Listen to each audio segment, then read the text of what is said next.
নমস্কার শ্রোতা বন্ধুরা, সকলকে ধর্ম সংকল্প চ্যানেলে স্বাগত। আশা করি সকলে ভালো আছেন, সুস্থ আছেন। আজকে হলো 6ই বৈশাখ, ইংরেজি 20 এপ্রিল, সোমবার, এবং আজকেই হচ্ছে অক্ষয় তৃতীয়া। এই অক্ষয় তৃতীয়া হচ্ছে একটি বিশেষ মাহাত্ম্যপূর্ণ তিথি। অক্ষয় শব্দের অর্থ হল যা কখনো ক্ষয়প্রাপ্ত হয় না। বৈদিক মতানুসারে এই পবিত্র তিথিতে কোনো শুভ কাজ সম্পন্ন হলে তা অনন্তকাল অক্ষয় হয়ে থাকে। আর যদি ভালো কাজ করা হয় তার জন্য লাভ হয় অক্ষয় পুণ্য, আর যদি খারাপ কাজ করা হয় তবে লাভ হয় অক্ষয় পাপ। তাই এই দিন খুব সাবধানে প্রতিটি কাজ করা উচিত। খেয়াল রাখতে হবে ভুলেও যাতে কোনো খারাপ কাজ না হয়ে যায় আমাদের দ্বারা। তাহলে শ্রোতা বন্ধুরা, এবার আমরা আজকের এই ভিডিওতে জানব অক্ষয় তৃতীয়ার ব্রত কথা, পৌরাণিক কাহিনী, এবং এই দিনে কি করবেন কি করবেন না, কিভাবে করবেন পুজো, কিভাবে করবেন নারায়ণের সেবা। আরও জানব এই দিনে আপনি কি দান করবেন, কি দান করলে আমাদের সংসারে মঙ্গল হবে। তাহলে চলুন বন্ধুরা, শুরু করি। ভগবান শ্রীকৃষ্ণের এই দিনেই চন্দন যাত্রা শুরু হয়েছিল, এই পুণ্য তিথিতেই। অক্ষয় তৃতীয়ার দিন বাড়িতে সুখ সমৃদ্ধি বজায় রাখার জন্য কিছু উপায় যদি আপনারা পালন করে থাকেন, তাহলে আপনাদের সংসার অর্থে এবং সুখ সমৃদ্ধিতে ভরে উঠবে। অক্ষয় তৃতীয়ার দিন সকাল বেলায় স্নান করে শুদ্ধ বস্ত্র পরিধান করে কিছু দান করুন। এই দিনে সোনা, রূপো বা যে কোনো ধাতুর কোনো জিনিস কেনা খুব শুভ বলে মনে করা হয়েছে। তবে কাঁচের কোনো জিনিস কিনবেন না, এবং অ্যালুমিনিয়াম ও লোহা এই সমস্ত ধাতুর জিনিস তৈরি কিনবেন না। অক্ষয় তৃতীয়ার দিন শ্রীকৃষ্ণের চরণে, রাধা রানীর চরণে চন্দনের ফোঁটা নিবেদন করুন। এই দিন বিবাহিত মহিলারা সাধ্যমতো নিজের বন্ধু বান্ধব, আত্মীয় পরিজনদের বা অন্য যে কাউকে আলতা এবং সিঁদুর দান করা খুবই শুভ বলে মনে করা হয়েছে। অক্ষয় তৃতীয়ার দিন তামার ঘট, নারকেল, সুপারি ও চন্দন কাঠ দান করুন। এই দিন সামর্থ্য মতো কিছু বস্ত্র এর দান করা অত্যন্ত শুভ বলে মনে করা হয়েছে। এবং এই দিন মা লক্ষ্মী ও গণেশের মূর্তিতে সিঁদুরের ফোঁটা লাগান, সেটি ঘি দিয়ে পারলে খুব ভালো হয়। অক্ষয় তৃতীয়ায় কিন্তু রোহিণী নক্ষত্র ও শোভন যোগ সবচেয়ে শুভ বলে মনে করা হয়েছে। ধর্মীয় মতে অক্ষয় তৃতীয়ায় বিষ্ণুর পূজা করলে সম্পদ বৃদ্ধি হয়। এছাড়া শিব ও বিষ্ণুর পূজা একসঙ্গে করলেও আপনি সমান ফল লাভ করবেন। গঙ্গায় স্নান করা অত্যন্ত পুণ্য হবে, কিন্তু গঙ্গায় স্নান করতে যেতে না সম্ভব হলে বাড়িতেই গঙ্গা জল মিশিয়ে স্নান করুন। বিষ্ণু মূর্তিতে চন্দন মাখান, এর সঙ্গে দিতে হবে তুলসী পাতা, কিন্তু স্নান না করে কখনোই তুলসী পাতা তুলবেন না। সম্ভব হলে বেলফুলও দেওয়া যেতে পারে। এছাড়া দুধ, দই, ঘি, মধু ও চিনি দিয়ে আপনি পঞ্চামৃত তৈরিও করতে পারেন।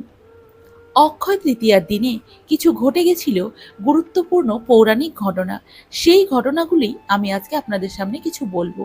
এই দিনেই বিষ্ণুর ষষ্ঠ অবতার পরশুরাম জন্মগ্রহণ করেন পৃথিবীতে। এই দিনেই রাজা ভগীরথ গঙ্গা দেবীকে মর্তে নিয়ে এসেছিলেন। এই দিনেই গণপতি গণেশ বেদ ব্যাসের মুখ নিঃসৃত বাণী শুনে মহাভারত লিখেছিলেন। এই দিনেই দেবী অন্নপূর্ণার আবির্ভাব ঘটেছিল। এই দিনেই সত্য যুগের শেষ হয়ে ত্রেতা যুগের সূচনা হয়। এই তিথিতেই কুবেরের তপস্যায় সন্তুষ্ট হয়ে ভগবান শিব তাকে অতুল্য ঐশ্বর্য সম্পদ দান করেছিলেন। এই দিনেই কিন্তু কুবেরের লক্ষ্মী লাভ হয়েছিল। আবারও কিছু এই কথা মনে করা হয় যে এই দিন স্নান করে ব্রাহ্মণকে ছাতা, পাখা এবং অর্থ দান করলে অক্ষয় পুণ্য অর্জিত হয়। মনে করা হয় এই তিথিতেই সূর্যদেব পাণ্ডবদের অক্ষয় পত্র দান করেছিলেন, যে পাত্রের খাবার কখনো ফুরাবে না। এবং এই তিথিতেই শ্রীকৃষ্ণ দ্রৌপদীকে বস্ত্রহরণের অমর্যাদা থেকে রক্ষা করেছিলেন, তার সখাকে রক্ষা করেছিলেন শ্রীকৃষ্ণ। তাহলে শ্রোতা বন্ধুরা, এবার শুনে নেব সেই অক্ষয় তৃতীয়া, সেই পুণ্য তিথির পৌরাণিক কাহিনী এবং ব্রত কথা, যেটা আজকের দিনে শোনা অত্যন্ত শুভ বলে মনে করা হয়েছে। তখন কুরুক্ষেত্রের যুদ্ধ শেষ হয়েছে, ধর্মরাজ্যের প্রতিষ্ঠা হয়েছে, কিন্তু সিংহাসনে বসেও যুধিষ্ঠিরের মনে শান্তি নেই। যুদ্ধে এত প্রাণ গিয়েছে, বিপুল অর্থ অপচয় হয়েছে, স্বামী পুত্র স্বজনহারা হয়েছেন অনেক মানুষ। তাদের কান্নায় ধর্মরাজ কাতর হয়ে পড়েছেন। তিনি ভাবছেন, এই পাপের বোঝা কে বহন করবে? মহারাজ যুধিষ্ঠির মনের অস্থিরতা বুঝতে পেরে মহামুনি শতানিক তাকে শুনিয়েছিলেন সেই পৌরাণিক কাহিনী এবং সেই ব্রত কথাটি, যেই ব্রত কথা শুনে যুধিষ্ঠিরের মন শান্ত হয়েছিল। তাহলে শুরু করা যাক সেই ব্রত কথাটি। অনেক কাল আগে এক রাগী ও নিষ্ঠুর এক ব্রাহ্মণ ছিলেন। ব্রাহ্মণ হলে কি হবে? তিনি ধর্ম বিষয়ে কোনো আগ্রহ ছিল না তার। একবার এক দরিদ্র ব্রাহ্মণ ক্ষুধার জ্বালায়, জল তেষ্টায় তার কাছে কিছু অন্ন ও জল খেতে চেয়েছিলেন। কিন্তু সেই ক্ষুধার্ত ব্রাহ্মণকে কিছু দেওয়া তো দূরের থাক, সেই পাপী ব্রাহ্মণ, বদমাস নিষ্ঠুর ব্রাহ্মণ ভিখারিকে গাল মন্দ করে, ভিখারিকে যা তা কথা বলে তাকে দরজা থেকে বের করে দিলেন। খিদে তেষ্টায় কাতর হয়ে সেই ব্রাহ্মণ অপমানিত হয়ে চলে যাচ্ছিলেন, কিন্তু সেই সময় তার পথ আটকালেন সেই ব্রাহ্মণের স্ত্রী।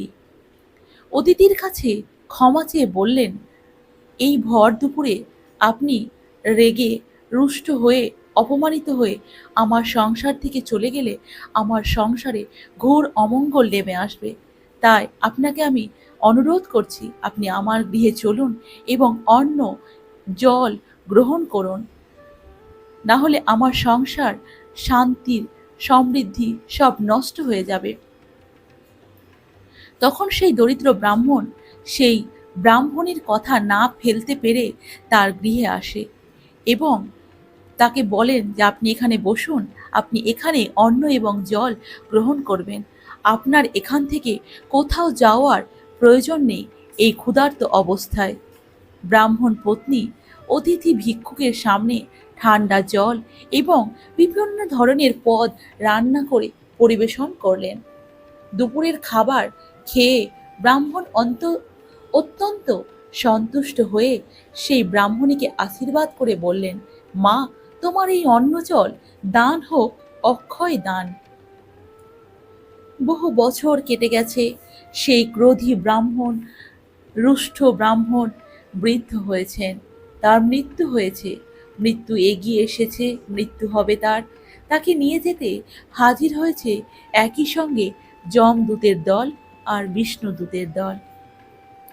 মৃত্যুর পর তাকে কোথায় নিয়ে যাওয়া হবে এই নিয়ে বিবাদ শুরু হয় দুই দলের মধ্যে। এক দল তাকে বিষ্ণুলোকে নিয়ে যেতে চায়, অন্য দলের দাবি ওই পাপী ব্রাহ্মণের একমাত্র স্থান হবে নরকে, নরকেই তাকে পচে মরতে হবে। এরই মাঝে ক্ষুধা তৃষ্ণায় কাতর হয়ে ব্রাহ্মণ একটু জল খেতে চাইলেন।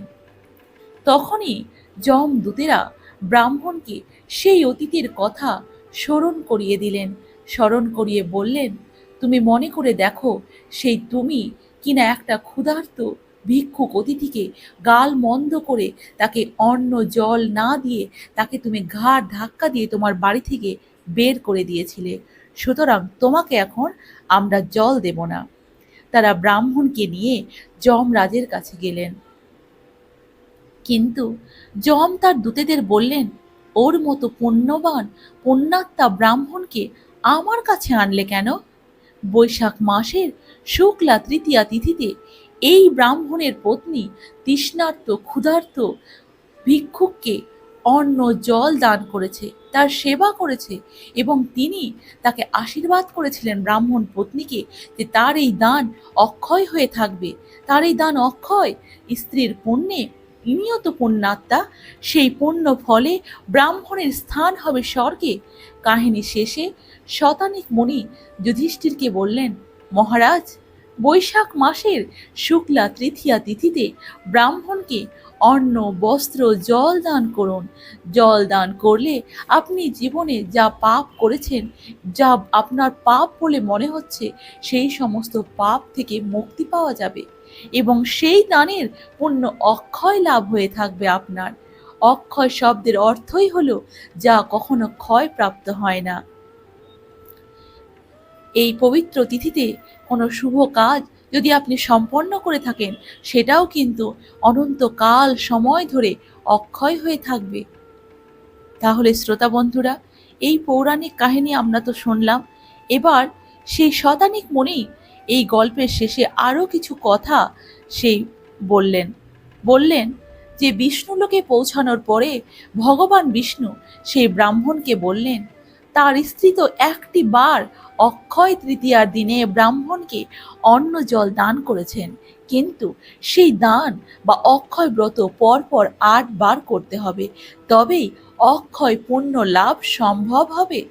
এই বলে বিষ্ণু ভগবান শ্রীহরি সেই ব্রাহ্মণকে অক্ষয় তৃতীয়া কিভাবে পালন করতে হবে তার বর্ণনা দিয়ে তাকে আবার মর্তে পাঠিয়ে দিলেন। তারা স্বামী স্ত্রী মিলে আবার আরও 7 বার অক্ষয় তৃতীয়ার দিনে বিষ্ণুর পরামর্শ মতো সেই অক্ষয় ব্রত পালন করলেন। এছাড়া এই ব্রতের প্রধান উপকরণ হচ্ছে জব। শুক্লা তৃতীয়া তিথিতে যদি জব দিয়ে শ্রীহরি এবং মাতা লক্ষ্মীর পুজো করা হয় এবং ব্রাহ্মণকে অন্ন, বস্ত্র, ভোজ্য ফল, পাখা, ছাতা ইত্যাদি যদি দান করতে পারেন, সেটা কিন্তু অক্ষয় দান হয়ে থাকবে। এই তিথিতেই কিন্তু শ্রীকৃষ্ণের চন্দন যাত্রা শুরু হয়েছিল। অক্ষয় তৃতীয়ার দিনে আপনি যদি কিছু কাজ করে থাকেন, সেই কাজের ফল আপনি আপনার সংসার সারা বছর সুখ, সমৃদ্ধি এবং আর্থিক উন্নতিতে ভরপুর হয়ে থাকবে। অক্ষয় তৃতীয়ার দিন সকালবেলায় স্নান করে শুদ্ধ বস্ত্রে শ্রীহরির এবং মা লক্ষ্মী এবং গণেশের পুজো করুন।